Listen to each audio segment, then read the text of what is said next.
Good morning.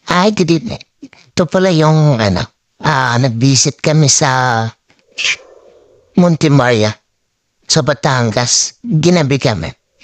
Dito yung daan namin sa, tawag na bypass road, Talisay Road to Tagaytay. Ito yung yung daan na madalas iniwasan ng mga motorista dahil pag galing ka ng Batangas tapos aakyat ka dito, sobrang tarik.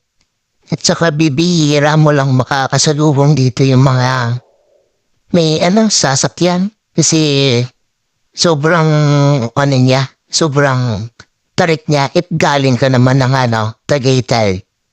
Makita mo naman yan. Tarik niya. Paakyat na siko. Kaya pagka bago ka dito, matatapot ka.